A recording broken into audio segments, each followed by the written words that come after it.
crowd here. No, that's where Zach lives. In 2000, that house in 2001 was purchased for like 150 grand or something. And now it's worth, if you just forget about that house, rent it out, and you come back, now 2018, it's worth many, many millions of dollars. There's an inflationary thing that's helping you. So the odds are Bitcoin doesn't go to zero, just inflationary pressure alone is going to move the price up. So you don't have to have this heart attack. Now, next thing to know. There's also mini cycles in here that fool people, but trust me, this thing. So the question is, where are we? We're probably here. And there's probably a crash going to come, I guess, maybe in the stock market. The stock market's hyperinflated. Something will happen. No matter what, humans find a way to screw things up. Okay, so something's probably coming. Now, one interesting, unique thing in the world, and this is new, is now crypto is truly a true global market. There's never been a true global market like this. So this actually may make less huge up and down, in my opinion. This is a bold thing for me to say, and someone will, I'm sure, if I'm wrong, people will think I'm an idiot, but I'll give you my justification. You know, crypto trades 365, 24/7. Doesn't ever stop. In fact, one of my friends who's a huge crypto trader, his girlfriend left him. I'm like, why? He's like, because I'm like, just watching. And she literally was like, we don't talk anymore. And he was like, bye. And she just left. I don't know if that's the right thing to do, but that's actually what happened. And so what happens is now, if America was about to have a recession based on our economy, based on our real estate, but Korea and China is doing well, those people will have more money to buy Bitcoin. So it may make these huge swings. It may bring the global economy, might start balancing itself out a little bit. Does that make sense? Because a lot of people in Brazil are buying crypto. Eastern Europe is big into crypto. Russia, Middle East is huge. And so it could be a good thing where the dips used to be like this. And that's what I'm wondering out loud to you guys, what might be happening. We were due for a recession. I'm not sure what's happening. When we had our last recession in 2008, it's been 10 years. Yeah. And I'm going, maybe our grandkids are going to look back and maybe it won't be 7 to 10 years. Maybe the dips will be more like this. This is a utopian version of the world. So utopia usually doesn't happen. So I'm just literally wondering out loud if something like this is happening. It used to, and I can prove it has gotten better. When my grandma was a little girl in the 1920s, there was no food. My grandma said, and she was from a relatively upper class family. Her dad was a doctor. And she said, Tai, we used to eat carrots for breakfast, lunch, and dinner. Carrot soup, carrot everything. She said our skin turned orange. And when she came to America at 19 years old, she got on a boat. She came here. She enrolled in college. She went to Bryn Mawr University. And she walked in the cafeteria and she saw, it was an all-girls school. Other girls had 2 eggs for breakfast. And my grandma goes, I'd never seen somebody have 2 eggs for breakfast. And she goes, and then they only ate one of them and threw the other one away. And my grandma was like, what kind of, she's like, I'm in the promised land. You can have 2 eggs. So the trough in Germany, it used to be like this. You're a rich country like Germany, boom, you went all the way to almost starving to death. And then it came back up, and Germany, of course, became very wealthy under Hitler for a time, and then, of course, went to zero. So I'm wondering if now, because of a global market and technology and things like cryptocurrency, we might make our dips not so bad. And the 2008 one, if you ask my grandma about that was a bad recession. 6 million people lost their homes. Nobody was eating carrot soup. Nobody was going, 2 eggs? My golly, that's the greatest world I've ever heard of. So the dips are already not dipping so much. So the way I see Bitcoin and crypto is that some of these past ways we predicted things are slowly becoming maybe a little outdated. I don't know. I don't know if I want to go on. Yeah. Go for it. I was just going to point out that that sometimes there's a confluence of technology and resource metabolism or development that brings in from outside things that change a cycle. For example, a good one would be FDR's New Deal. It worked not because it was good policy, but because of the discovery of oil in Texas. And that flushed the country with cheap energy, which fueled this incredible war effort and industrial, in the 30s. I mean, so this was in the 30s that they found all oil in Texas, and so these gushers were literally flooding the economy with cheap energy. Yeah. I can remember when we had a heart attack when gas went to over 30 cents a gallon. Yeah. Oh no, the world's going to come to an end. But Alan Nation used to say this too. He said that it takes a while for the value of technology to be fully appreciated. So, automobile, 1910, every editorial in every city is saying the cities are going to collapse because we can't move the horse manure fast enough. I mean, the cities were just imploding with manure. And so the fear was manure. And here came the Model T and saved the city.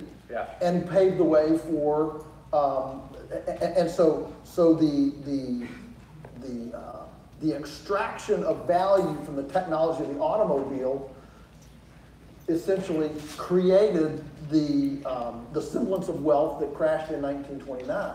Yeah. And there's a lag period. The same thing happened with the development of the internet. The internet has flushed the globe with a new value, basically from, it's a dark horse, it's a black swan, okay, that's flushed the world with a value that can be extracted, but it only lasts for so long till that cycle of that technology goes. Right now, who would have guessed 10 years ago that the U.S. would have more petroleum than the Middle East? But now with fracking and with the natural gas explosion that we're having, our energy costs are plummeting when our technology we've got now, for example, FedEx, UPS, they've got software in their trucks. I know this because we distribute food, okay? And they've got software where you plug in your route for the day and it spits out your route so you never make a left-hand turn. Huh. And that saves 30% in fuel. So that kind of technology,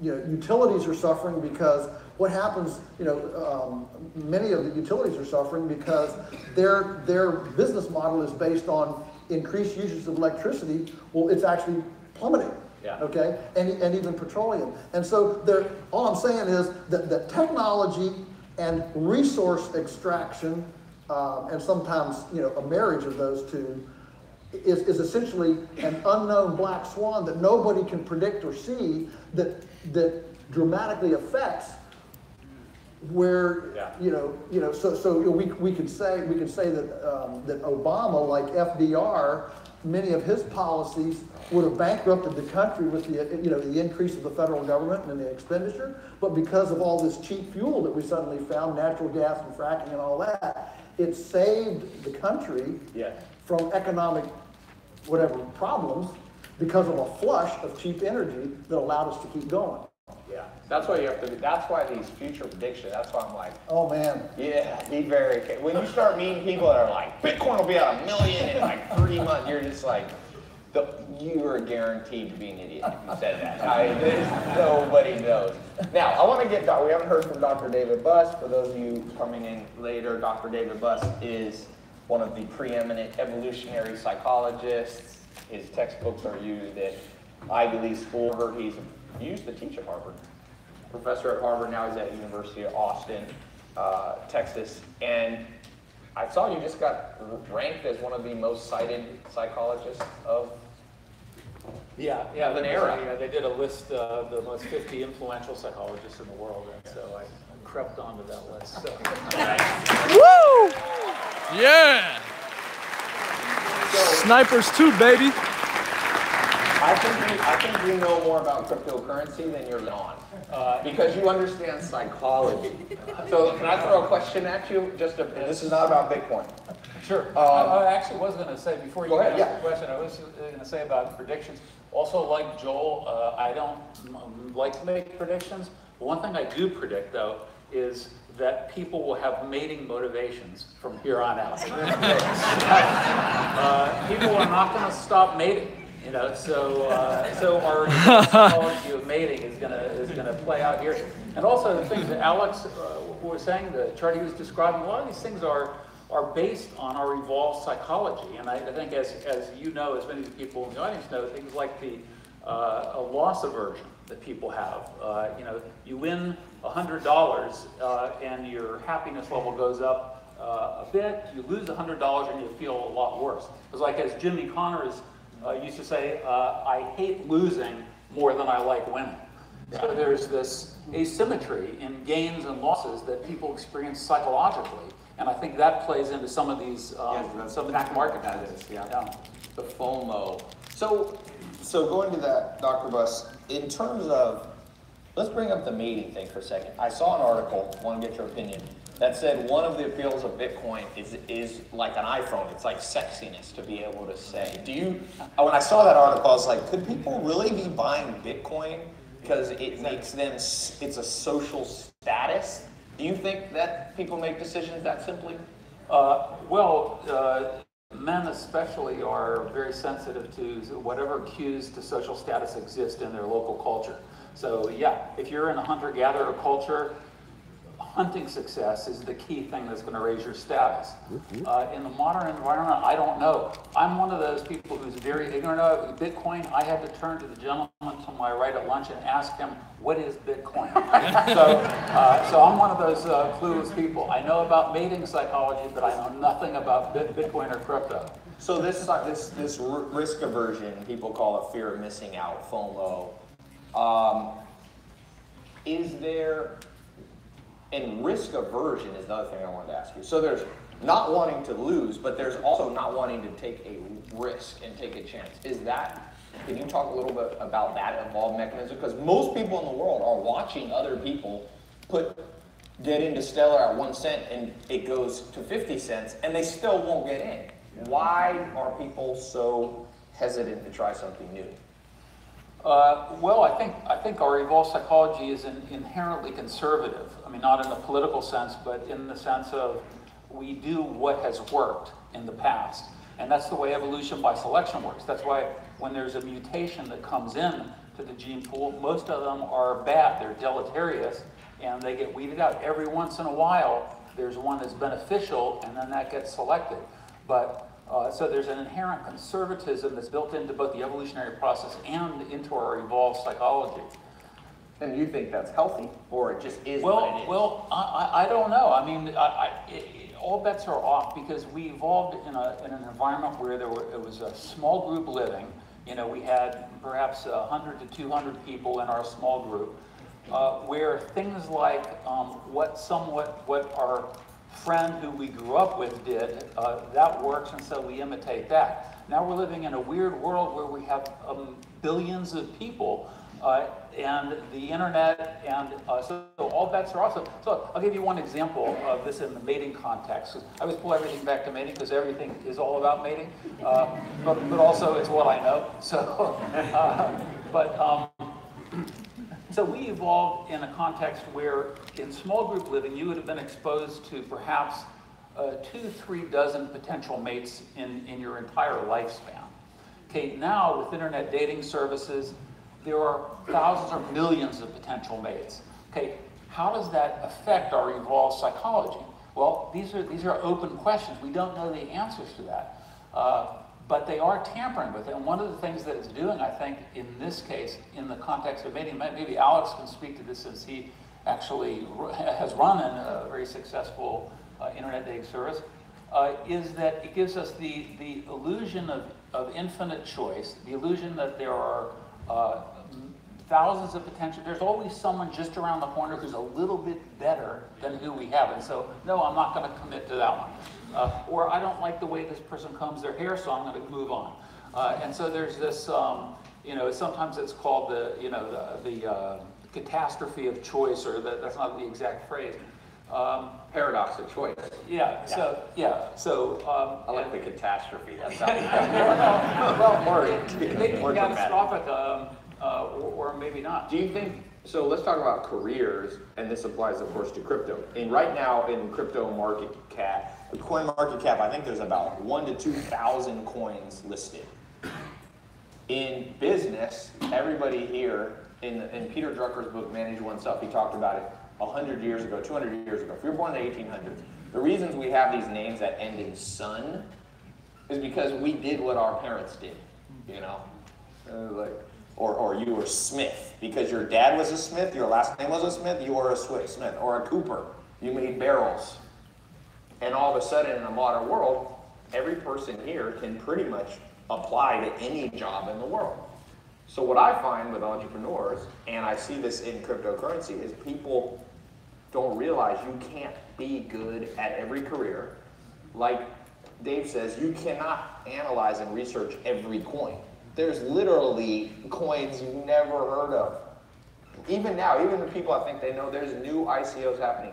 So how do we deal with that catastrophe of choice? Like, do we just go, do we pretend we live in an evolved society 200 years ago and just go, I don't actually have that many choices? Like, what's your answer? Yeah, I don't know. I like that answer. It's a new world. One thing I will predict is males are more risk-taking than females on average. Okay. So that's a prediction, and that's why we die 5 to 7 years earlier than women on average. So you don't think that's a gender stereotype? No, it's a fact. You look up mortality statistics. How long do women live? How long do men live? That's a fact. And one reason is the risk taking. By the way, same thing occurs in cats. Okay, sex difference in lifespan. There's one way to fix it. Okay, if you're a male cat, you want to live just as long as the females, castrate.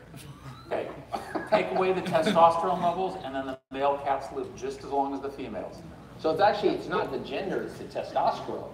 Well, it's anybody want to volunteer to live longer, but and live longer with a few less things. It has its downsides. How many women are out here running 80 miles an hour down on those 2 yellow strips down here on the expressway on their motorcycles? How many women? Yeah. Not very much. One woman raised her hand. You got here real fast. Yeah, I once saw this guy, he did an experiment on himself. He, I don't know what, he was doing something else, but he pumped himself full of estrogen. So I test I'm working on this book. I don't know if I've told you. It'll be written in 2.5 years. That book I'm almost done with this other book. But I got a big project, a 5-year book. I'm calling it $1 Million Body. Spent $1 million on myself testing every known health thing that exists. I've done almost every blood test. You name it, I've probably done it. I haven't done the one Dr. Buss suggested. But so I did a blood test. First blood test I did with this company, Wellness FX. I had Maya do it, and her testosterone came back in the blood test. I was like, let me see yours. So my total testosterone was 32, and I was like, you need to send your blood back in. They made a mistake. She's like, why? I was like, well, mine's 1,200. There's no way you have 32. So we called the company, and they're like, nope, she has 32. But trust me, on the blood level, if you test, men and women are different. So there's one guy who did the opposite. I haven't tried this, don't plan to do it.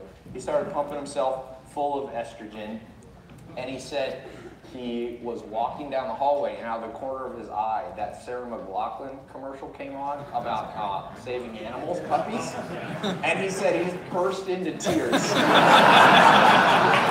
And he goes, now I understand my girlfriend better. So actually, the answer is if a woman wanted to take testosterone shots, or a man could take estrogen, and some people do. And so a lot of this is more hormonal than actually gender, So It's an interesting, okay, I don't know, we're all over the place here. Let's bring this back. But it is a good point. In crypto, I was just at the biggest crypto conference in the world, Bitcoin. It's all guys. It's all, so women.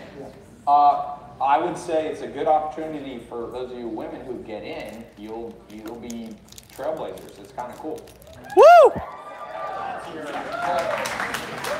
We're going to take a few Q&A before we're going to wrap up here in a few minutes, and then I'm going to do a talk on other stuff unrelated to crypto. What? Maya's testosterone has now dropped to 17. It's insane. I'm like, how can I have 1,200 and you have 17? The male and female distributions are non-overlapping, is how it is. So even the highest women are not up to the lowest men typically. Yeah. Although men, you can take, there are chemicals that you can take now to drop it to 0. Yeah. But although I know a woman named Becca Swanson. Google her. When I first started, before I was doing conferences or social media, I started in 2012 or so, opening up my house every Sunday. I said, you want to talk business, life? It was free. People would come to my house. And I kind of outgrew that. But before I outgrew it, people would bring their friends. And this lady came, Becca Swanson. And my friend's like, meet the strongest woman in the world. And I was like, okay. And I shook her hand. She was a pretty strong handshake. Then I Googled her. She bench presses more than Rome. Isn't that insane? Pull up Becca Swanson bench press. She bench pressed, I think, 625. Yeah. When I was talking to her, I was like, so is anybody else, competing with you for second place? She's like, Tai, I am so far above every other, like the other top woman is like 350 bench press. Yeah, pull it up. She squatted like 800. She's a monster. The way she married this big bodybuilder guy now in England. I'm like, their kids are gonna come out. This is a muscle. She gave birth to one huge muscle. So there's always outliers, but you're right. I mean, she's I think the only woman ever like that. There's one woman in history that's such an outlier, She might have taken some, but anybody here want to take a lot of testosterone still? Send me your video of 650. She ain't gonna know. She said she was chubby when she was young, and she's like, people used to bully me, so I just started lifting weights. I'm telling you, nobody bullies her now. She's very strong. Pity the way. But did you find it? Yeah. Okay, cool. Look at this video.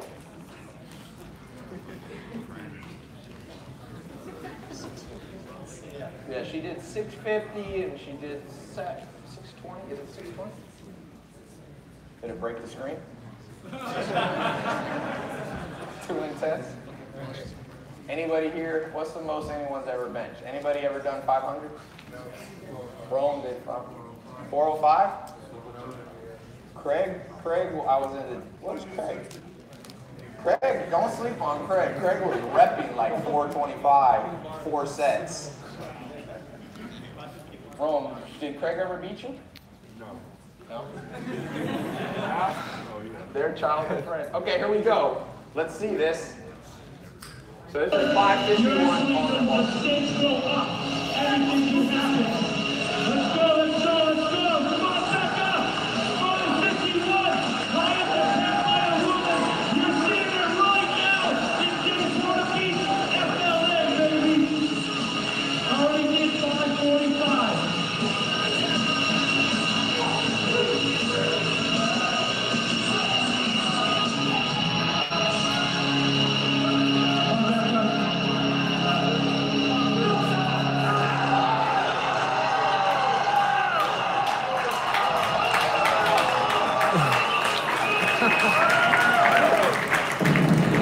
So that's 551 and the bar's at least 45. I don't know if they use a special bar so you don't snap it. That's about 600.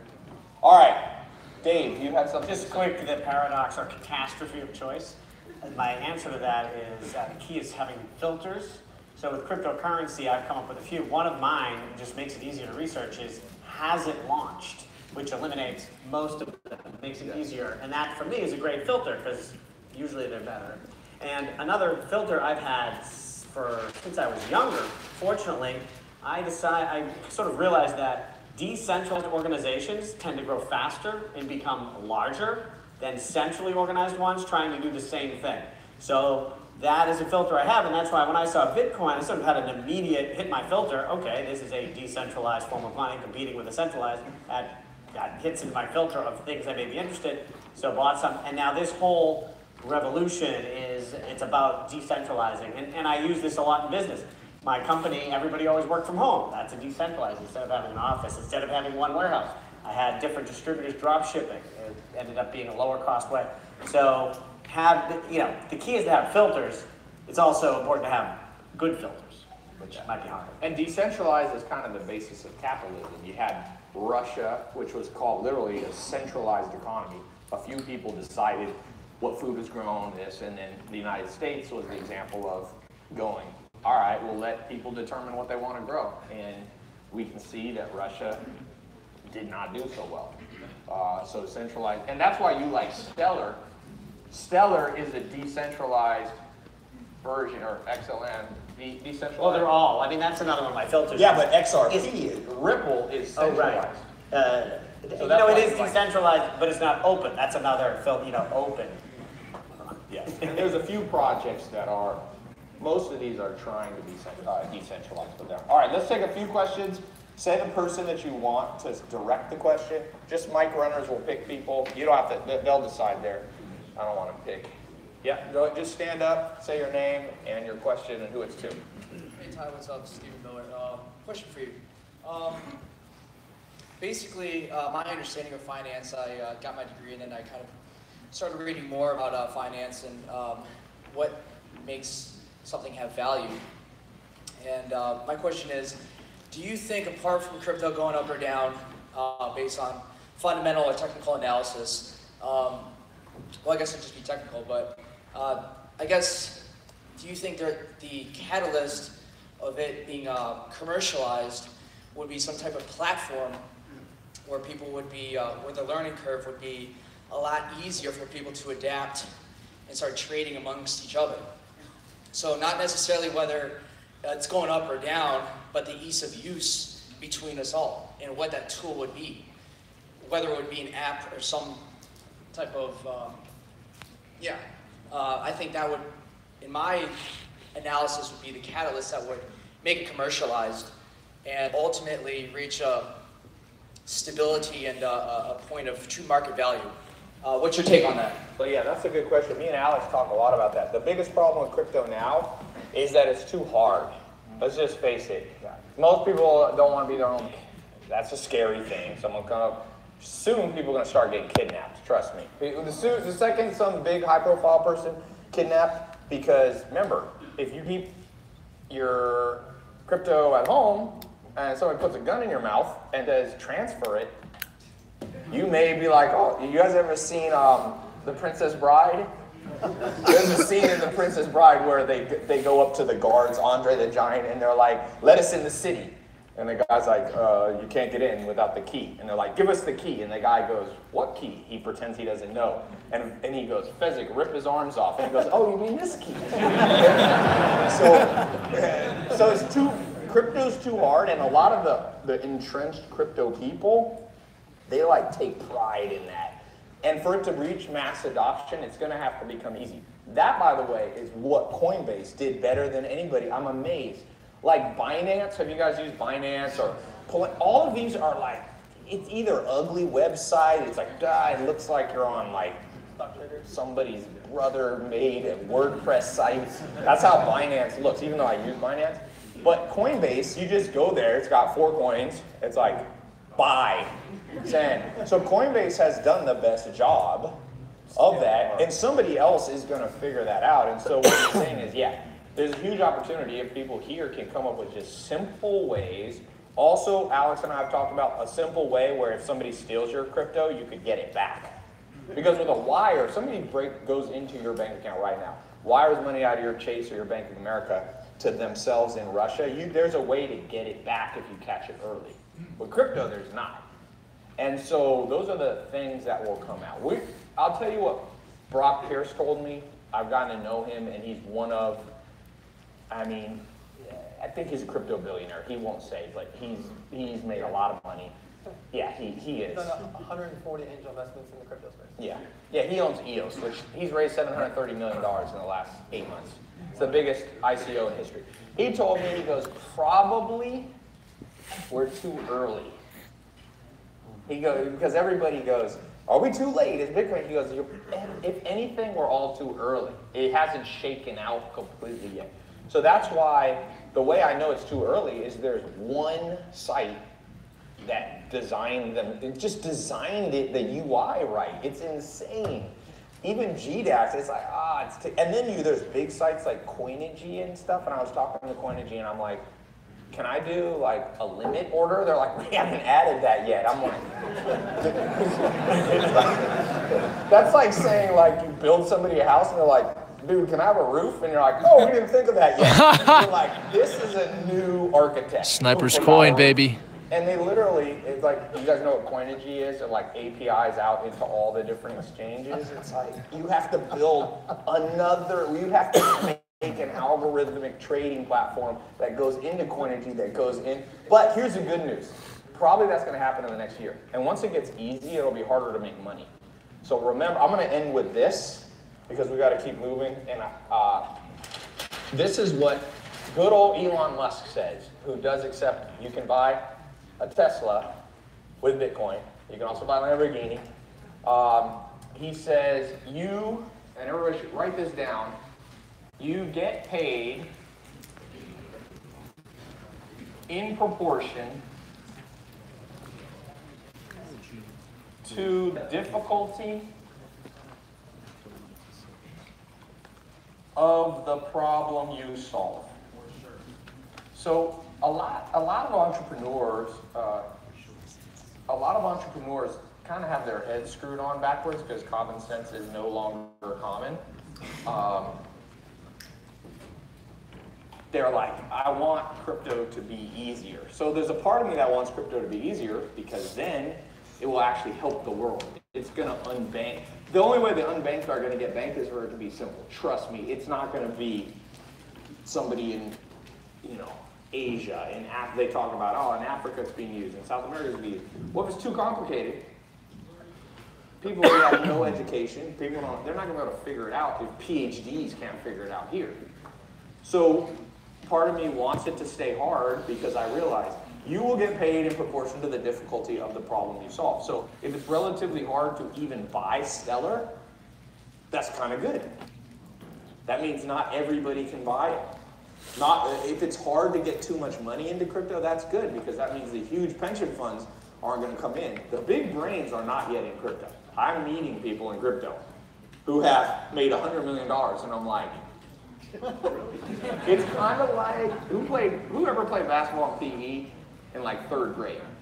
Here. Okay? You play, it was like people bounce the ball with 2 hands. I watched this Sebastian, this comedian. Who's ever heard of Sebastian Maniscalco? He has a whole thing where all his family came to watch him play basketball, and he's so bad, and he's like dribbling like this. And that's how people are in crypto. But they're still winning because nobody else is out on the court. So even if you just go like this and kind of throw the ball around, occasionally it goes in. But God help you when NBA players come. I had this party, I don't know if you guys saw about 4 months ago, and 5 of the Golden State Warriors came. It was a charity I did with Matt Barnes. He retired, so JaVale McGee was there, and James Harden came, and we went to the back of my court. It was like I grew up playing basketball. It was one of my great days. Out on my court, it was like you guys know who Aaron Gordon is? Yeah. It was the greatest basketball players in the world playing out on my court. Just me and 5 NBA, Draymond Green's there. And I was watching them play, and they are good. JaVale McGee, who's not even a three-point shooter, was taking balls. He was probably way past the NBA, and he was just taking one ball in each hand and going, toom, toom, swish, swish, swish, just joking around. Aaron Gordon can touch the top of the box. And I was thinking, I do not want to have to play these people in a life or death situation. And when it comes to finance, that's what this comes into, life or death. And right now, the pension fund guys aren't there. When they come in, it ain't gonna be a fun day for us. Because whatever technical analysis you think they can do, they're gonna be like Jabba the Hutt. You remember when he was like, ha ha ha. That's what they're gonna do. They're just gonna come in and be like, my quant. I met you know what a quant is? A quant is like a super math whiz that designs hedge funds algorithms. There was one of these top quants yesterday at the mine, and I was like, I can tell this guy's smart because he couldn't even function as a human. I was like, he was like, be my quant friend, and he was, I could tell he hadn't been out of a room. He was like, he literally shook, he was like, shaking me like, hi. It was raining, and I was like, are you in cryptocurrency? He's like, no, not yet, but soon. And I was going, all of us are gonna lose all our money. So be excited that it's hard. Give them a hand, everybody.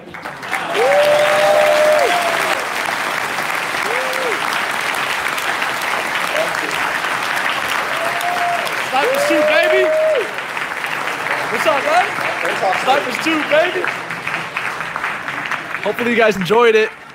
We'll have the full video out for all the patrons, rubies, and above. We'll post that there. Take care, guys.